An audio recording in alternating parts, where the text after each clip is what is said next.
I've got a Maytag 2000 series dryer here that will turn on and run, but it will not dry. The heater element's not kicking in. So I've already started troubleshooting, and I had a bad reading, what seemed to be a bad reading on the thermostat. So I replaced that. It came in a 4-component kit: thermostat, thermistor, and a couple of thermal fuses. I replaced all of those, and the problem did not resolve itself.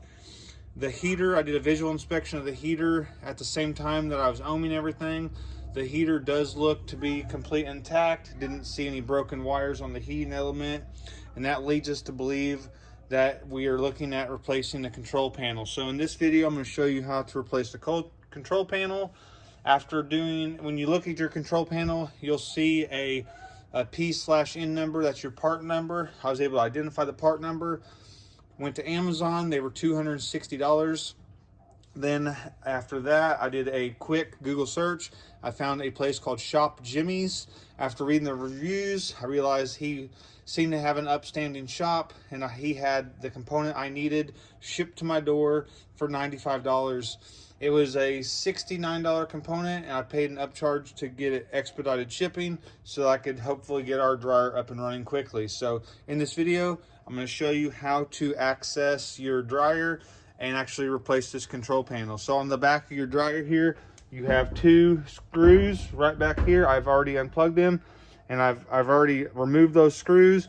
And of course, whenever you're working on your dryer, you want to unplug it. So you unplug your dryer first, take those 2 screws out, your panel will lift up and out, and then that is going to expose all the goodies that you're going to need to have access to. Right here is your control board. I highly recommend taking a photo of the original configuration before unplugging anything. So that is wisdom. Whenever you're working on something, it's a good idea to take a few photographs. The more the better. That way there's no confusion later on. It does appear that all these plugs are configured in a way that you couldn't really mess them up. They're all different shapes and sizes. So I don't really think they allow much room for error as far as that goes. Now, in order to access this, there is a screw here we're going to undo with the nut driver, and there's one on the back side here. So I'm going to go ahead and undo that at this time. And that's going to allow this panel to move to where we can access things a little better. So, like I said, everything's unplugged. Now we can move that just a little bit better. And you'll see on the board here, there is a screw here. We're going to undo that. And be careful not to drop it. Fantastic. Whoopsie. Be careful not to drop the screw, that is.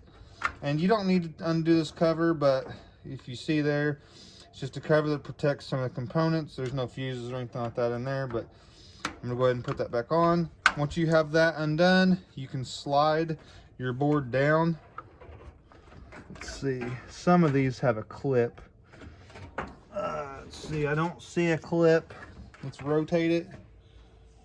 No, it is, in fact, there is a small clip on the bottom, a little retainer clip. So push that down and then it slides forward like that. Fantastic. I'm going to grab our new control board right here, and we are going to install it. So adjust the camera a little bit. We'll be doing one plug at a time so that we're careful not to get anything messed up. I'm thinking what I'm going to do is I'm going to go ahead and shift this to the side, like so. And then I'm going to go ahead and mount this one so it's good and secure. So slide it into place.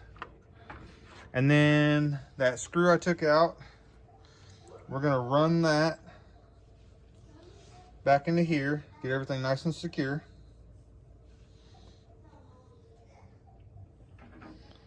Just like so. Oh, that's my tweaker. Don't want that. There's the nut driver. We can go ahead and get that secured in there. Just like so.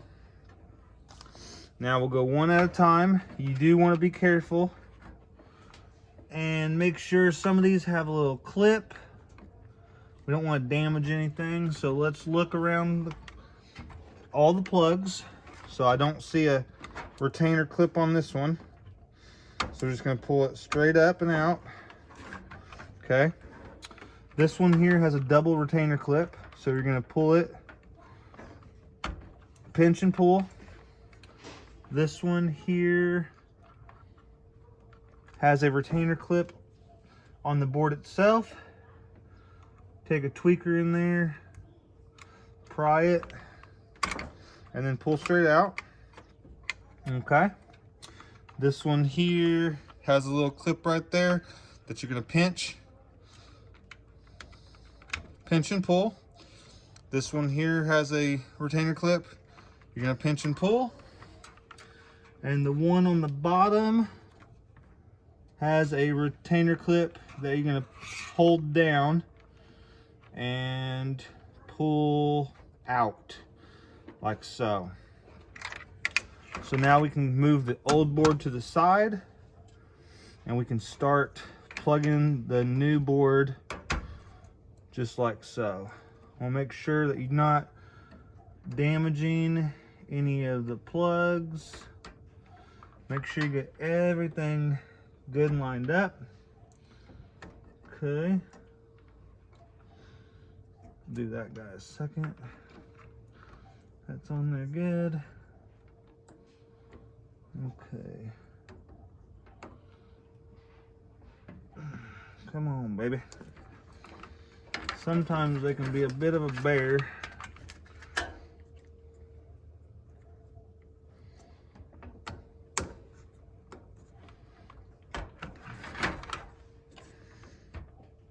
All right, got that one on there.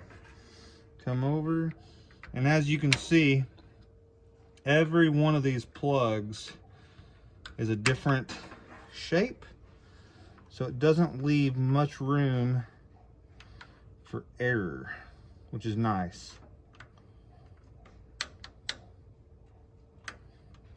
Okay, got everything plugged in.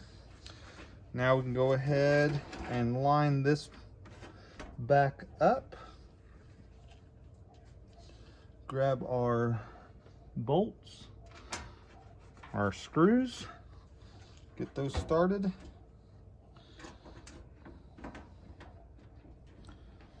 Get our nut driver, get them tightened down.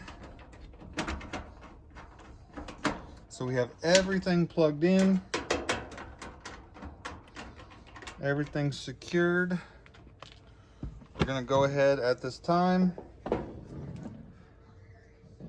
plug the dryer in. There we go. We don't have anything in the way. We're going to put the lid on, not bolt it down, just put it down, cover it for now on, power it up, and turn it on. All right, y'all, 12 minutes later, got it all put back together, powered up. Let's see if that heater is working now. Oh yeah, baby. We're gonna have dry clothes in no time.